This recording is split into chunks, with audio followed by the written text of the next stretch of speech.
Hello there guys, hope you're doing really well. Daniel Childs back here again for another episode of Let's Talk Chelsea. It's Tuesday the 2nd of July. We believe we are into the first week of Chelsea pre-season, but we haven't seen any full Chelsea content or Maresca content yet, but I'm sure we're going to get that. But in today's show, we're going to be reacting to the announcement that Chelsea have made the signing of Kiernan Dewsbury-Hall from Leicester City. Why was this signing so important for Chelsea? Some of the background, what could Dewsbury-Hall bring to Chelsea, and also some of his quotes. And then I will react and kind of look at some of the other news that's been going around in recent days regarding Chelsea transfers. If you are new around here, please do hit that like button. Please do give us a positive rate and review if you're listening back on the podcast. 5 stars is the appropriate number of stars for Son of Chelsea, and we will get into the news because my last episode we reacted to the reports. I believe it was David Ornstein, Matt Law, that Chelsea had very much gone in to sign Dewsbury-Hall, and there was a confidence for a variety of reasons. I think one very obvious one, that despite Brighton's attempts to get him over the line for them this summer, Chelsea were very confident, and Dewsbury-Hall clearly wanted to sign for Chelsea. And then it was only a couple more days to basically get it signed, sealed, and now officially delivered. And Chelsea announcing it very flashy. It's the most flashy of summer announcements so far. There's obviously an interview on the website already. Let's go through some of his quotes. So Dewsbury-Hall says, "I'm a box-to-box midfielder. I am somebody who likes to attack, drive at defenders and make things happen with goals and assists. I will also give 100% for the team defensively, and I am someone who overall can contribute in every aspect of the game. I think scoring more goals has been down to a combination of everything. I've made it pretty public about what I think of the new head coach." So this is of course the section about Enzo Maresca. "He is fantastic. He is top. He completely changed the way Leicester wanted to play last season, and we saw it worked. I personally fell in love with the way he wanted to play, and I know a lot of the other lads did as well. I am very confident coming here that he is going to implement his style. With more time working with it, it will look more natural, and when that happens, it is going to be really good for the football club." So a bit of background on this deal in terms of why Chelsea went in, the link obviously to Enzo Maresca, and what Dewsbury-Hall in terms of numbers, in terms of profile, could bring to make Chelsea a better team next season. So Rob Tanner, who of course is Leicester writer for The Athletic, broke this down in terms of how good a season and how integral he was to Leicester under Maresca last year. And he says, "In Maresca's plan, the high central midfielders play key roles, with the holding midfielder and inside fullback anchoring in front of a back three. It is up to the central midfielders to play in between the lines and link the attack with the wide players and the lone striker. Under Maresca, Chelsea will attack with a 5 and defend with a 5 as well. At Leicester, Dewsbury-Hall was encouraged to get into the box to contribute goals and assists, while Ndidi offered a little more defensive assurance if the attack broke down and the opposition countered. It paid off. Dewsbury-Hall scored or assisted 29% of Leicester's 89 goals as they clinched automatic promotion to the Premier League. He scored 12 times, a target that was part of a bet with Maresca, and his prize was a dinner paid by the Italian. A little bit more in depth here by Squawka following the announcement of Dewsbury-Hall signing for Chelsea in terms of last season. Goals and assists, non-penalty, expected goals, open play, XG, or expected assists, sorry. And it just shows obviously how influential, particularly on the left side, because he is a left-footed midfielder, how much of a role he played in Leicester's attack. And he also won possession in the final third more times than any other player during the 23-24 championship season. I think, there's a lot of briefing around this, and, I do think it is slightly insulting all of our intelligence. If I saw this in this piece, I've seen it with other journalists as well, reports that somehow this has been a long-term ambition of Chelsea to sign Dewsbury-Hall. I wouldn't be surprised if he was on some sort of list or he had been scouted before, but it's quite clear that this deal has come so quickly and has happened because Chelsea have appointed Enzo Maresca as the new head coach. I just personally don't believe that if Enzo Maresca hadn't been at Chelsea, Dewsbury-Hall probably would have gone to Brighton instead, or would have just stuck around with Leicester. If Enzo Maresca, of course, would have stuck at Leicester, they would have been in the Premier League. So I personally think, obviously, for the player, for his own development, that is an integral reason this deal has come to fruition. It's not a ridiculous fee. 30 million in the current market is not that mad.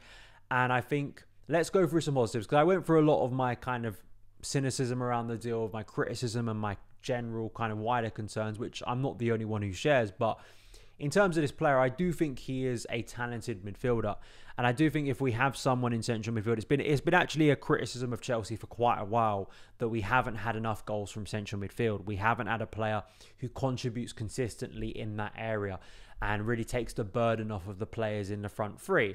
Of course, Cole Palmer helped that from, say, taking the burden off of Nicholas Jackson, and we had a better output from our front three last year than in recent seasons. But to add more goals to that is obviously integral. I think obviously the second point is a combination of Dewsbury-Hall feeling confident working under a head coach, but I think also for Enzo Maresca, one of the things I said when Enzo Maresca got appointed, he needs players that are going to work within his methods very quickly. Chelsea need to get a fast start to this season, and Maresca can't have a situation where Chelsea are waiting about 5 to 6 months to start to click into gear. Chelsea need to get Champions League football. So at the very least, what Dewsbury-Hall offers Enzo Maresca is someone he's worked with before, someone who understands his methods, someone that isn't going to take a long time to kind of get those methods into his style of play. And I wouldn't be too surprised if Dewsbury-Hall, in some ways, and whether you take this positively or negatively, I think he's going to be kind of a Jorginho for Maurizio Sarri. You know, I think he's going to be someone that is going to be leaned on heavily. I find the analysis from people outside of Chelsea that Dewsbury-Hall is coming in purely to be just another squad player who's going to find himself sitting on the bench for a majority of the season. I mean, it's not that couldn't happen, but I think the relationship between Maresca and Dewsbury-Hall means he's going to have a very strong chance of starting games for Chelsea. What that then means for the rest of Chelsea's midfield is something we're going to have to see for the rest of this summer, because we're past sort of that PSR deadline, but that doesn't mean Chelsea still won't be looking to sell for the rest of this summer. We'll see what happens with Conor Gallagher, but obviously for him it's a massive step up, as it is for Enzo Maresca, and I think for Dewsbury-Hall there is a lot of talent there.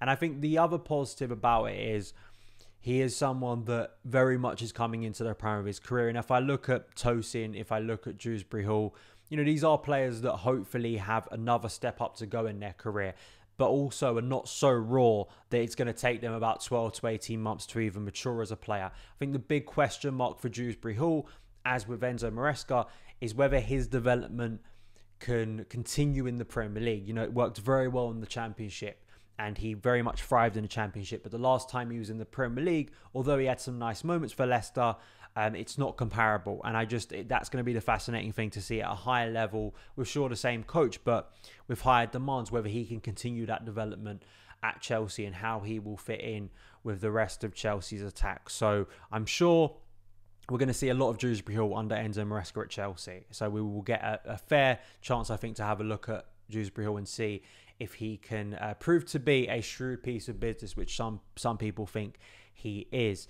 The other things just to speak about in today's show, obviously there's been quite a few announcements, outgoings, incomings. We saw the announcements of both Marc Guéhi from Barcelona and also Omari Hutchinson from Aston Villa. I mean, both of these signings feel quite familiar and quite similar actually in terms of what they mean potentially for PSR, but also very, very young players who might just be sent out on loan. I know there has been already briefings that players are part of the first team plans.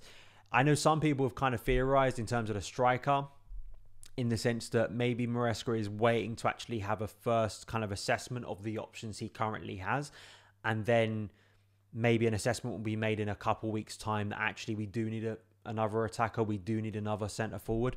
So we'll see on that front. I mean, it's not like Dewsbury-Hall or Tosin Adarabioyo, who are both, I think, players who could very quickly play first-team football. When you're buying players that young, I'm not entirely sure those players are going to be around for the majority of the season. So pre-season gives them that opportunity, but I think it's going to be very much a wait-and-see factor on both of those, no matter what is being said in the media currently. And even if some of those players are being presented like first team players, I think we wait to see. The jury's still out, I think, before they even get some minutes. And of course, Omari Hutchinson leaving to Ipswich. We knew this was going to happen. I mean, Michael Golding as well, I just want to point out with the Dewsbury-Hall signing, obviously he's gone the other way to Leicester, a player who was given a very brief cameo against Preston in the FA Cup back in January. I wish him all the best. I mean, it's another academy player leaving. I believe Chelsea Youth may have tallied this up of like 7 of the last 10 or 12 first team signings or permanent first team signings have been from Cobham, which is not a great sign. But this is someone who didn't have like tons of first team football, but is someone who's going to be given the opportunity, hopefully now under Steve Cooper, who has had a good track record actually of developing young English players. So maybe for him, that's a great place to go to. But of course, Omari Hutchinson, I mean, I just think it's a little bit of a shame because we had no opportunity to see how he would have done at Chelsea. And I do ponder, because so much is being made of Chelsea's search for a winger this summer. And if you don't want to spend serious money on, say, like a Nico Williams, they pulled out of the Michael Elise deal, which is still, of course, providing complications for Bayern Munich and anyone else you could throw out there. I feel like Omari Hutchinson was just like a win-win situation. Like, if you're really cynical and financial about it, sure, you can get a big fee for him. But then also, if you give him that opportunity, he could provide that quality first team option that really actually, incentivizes you to play him more, to keep him around, gives Maresca that first team option coming off the back of a really good championship season. And, if you're someone that in recent years has dismissed championship football, but now because of the circumstances surrounding Dewsbury-Hall and the head coach, I sort of tweeted, you hire championship managers, you get championship players, a little bit tongue-in-cheek. But I do find it funny, for several years, I've always been told that the championship is just not good enough. But of course, over the past week and the past month, that has had to turn around very quickly to kind of justify some of this business.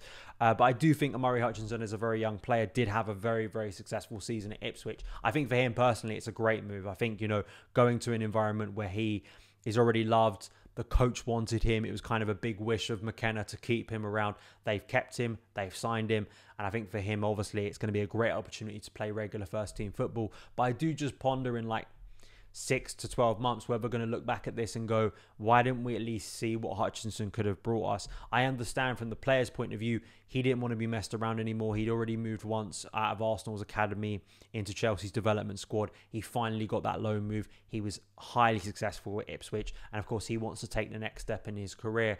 But I just, in a summer where Chelsea are really hesitant to spend, specifically on wages on players in a wide position, but then you've got someone there who clearly looks ready to take that next step and at least needs to be given an opportunity.